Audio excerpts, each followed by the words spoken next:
Hi, welcome to Prabhas gallery. Prabhas கேலரியில் இன்னைக்கு நம்ம பொன்னியின் செல்வன் தான் பார்க்க போறோம். வாங்க ஃப்ரெண்ட். இந்த மாதிரி தமிழ்நாட்டில் நம்ம கதை நடந்த காலத்துல, அதாவது சுமார் 980 வருஷங்களுக்கு முன்னாடி ஒரு பெரிய சமய கொந்தளிப்பு ஏற்பட்டது. அந்த நாளையில இந்த மாதிரி சமய வேற்றுமை ரொம்ப அதிகமா பரவி இருந்தது. ஓடம் அக்கறைக்கு போனோனையும் சைவ பெரியார் ஆழ்வார்க்கடியாரை பார்த்து நீ நாசமா போயிரு அப்படின்னு சாபம் கொடுத்துட்டு அவர் வழிய பார்த்து போயிட்டாரு. வந்தியத்தேவனோட வந்திருந்த கடம்பூர் வீரன் திருப்பனந்தலுக்கு பக்கத்துல இருக்கக்கூடிய குதிரை சம்பாதிச்சுட்டு வர்றதா சொல்லிட்டு போயிருக்கான்.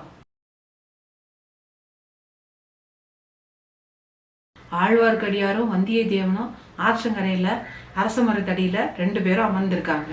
வந்தியத்தேவனும் நம்பியும் ஒருத்தர் வாய ஒருத்தர் புடுங்கி ஏதாச்சும் விஷயத்த கறக்கலான்னு சொல்லி நினைச்சாங்க. முதல்ல கொஞ்ச நேரம் சுத்தி வளைச்சு பேசினாங்க. ஏன் தம்பி, என்ன கடம்பூர் மலைக்கு அழைச்சிட்டு போகாம விட்டுட்டு போனா இல்ல? நான் போறதே பெரிய கஷ்டமா போயிடுச்சு நம்பிகளே. அப்படியா? அப்புறம் எப்படித்தான் போன? ஒருவேளை போகலையோ? போனேன். ஒரு காரியத்தை உத்தேசிச்சுட்டா போகாம விடுவேனா? வாச காவலர்கள்லாம் தடுத்தாங்க. குதிரைய ஒரு தட்டு தட்டி விட்டு உள்ள விட்டுட்டேன்.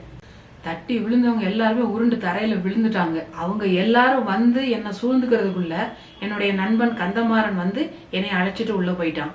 அப்படித்தான் இருக்கும் நான் நினைச்சேன். நீ ரொம்ப தைரியசாலி.